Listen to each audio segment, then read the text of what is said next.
పండగలో చివరి రోజు మొత్తం ముందు జరిగిన ఆ సంబరం కంటే ఎక్కువ సంబరం జరుగుతుంది.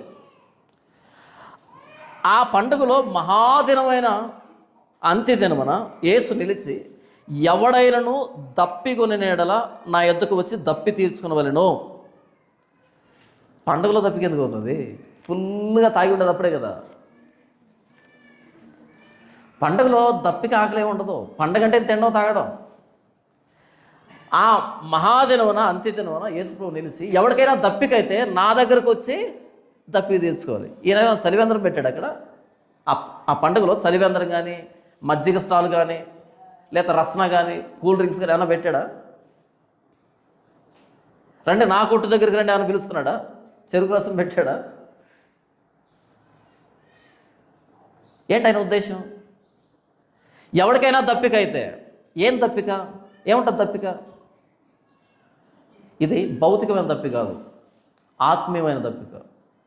ఇన్ని పండగలు చేస్తున్నా, ఇన్ని వ్రతాలు, ఇన్ని నైవేద్యాలు, ఇన్ని అర్పణలు, ఇన్ని బలులు, ఇన్ని ధర్మశాస్త్ర సంబంధమైన సంస్కారాలు చేస్తూ ఉన్నా ఇప్పటికీ అంతరంగంలో నేను దేవుని చేత అంగీకరించబడ్డానా? ఇంకా ఏం చేస్తే దేవుడు నన్ను మంచి అంటాడు? ఇంకా ఏం చేస్తే నా హృదయానికి తృప్తి వస్తుంది అనేటువంటి దప్పిక ఉంటే, ఆ వెలితి ఉంటే నా దగ్గరకు రండి అని పిలుస్తున్నాడు. పరిసయుడైన నీకోదేమన్నాడు? వృద్ధుడు, వయసులో పెద్దవాడు. యేసుప్రభు దగ్గరకు వచ్చి, బోధకుడా, నీవు దేవుని యొద్ద నుండి వచ్చిన బోధకుడు అని మేము ఎరుగుదాం. దేవుడు అతనికి తోడై ఉంటేనే కానీ నీవు చేస్తున్న క్రియలు ఎవడు చేయలేడు. ఈయనకు 80 సంవత్సరాలు అయితే, యేసుప్రభుకు 30 సంవత్సరాలు అయితే, ఆయన వచ్చి ఈయన ఏమంటున్నాడు? సార్ అని పిలుస్తున్నాడు. 30 సంవత్సరాలు ఉన్నాయి. 80 సంవత్సరాలు అంటే 50 సంవత్సరాల ఎక్స్పీరియన్స్ ఈయనకి భక్తిలో. ఆయన వచ్చి యేసుప్రభు అంటున్నాడు టీచర్, సార్ అని పిలుస్తున్నాడు. బోధకుడా, రబ్బూని. ఏం బోధిస్తాడు ఈయన? ఆయనకు తెలియంది ఏదో వెలితి.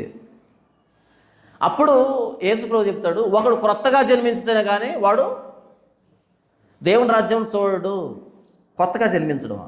నాకు 80 సంవత్సరాలు, మరలా తల్లి గర్భం ముందు ప్రవేశించి రెండోసారి పుట్టాలనా? అర్థం కాదు ఆయనకి. దప్పికైంది కాబట్టి నీకోదేముకి ఆయన దగ్గరికి వెళ్తే ఏదైనా చెప్తాడు అని దప్పికైంది కాబట్టి రాత్రిపూట వచ్చాడు ఆయన దగ్గరికి. యేసుప్రభు అంటాడు ప్రపంచాన్ని, దప్పికొన్న వారులారా నా ఎద్దుకు రండి. మతం మార్చుకునే వాళ్ళు వద్దు, మతం మార్చుకునే వాళ్ళు యేసుప్రభు దగ్గరికి వద్దు. మీకు దప్పికైతే రండి నా దగ్గరికి.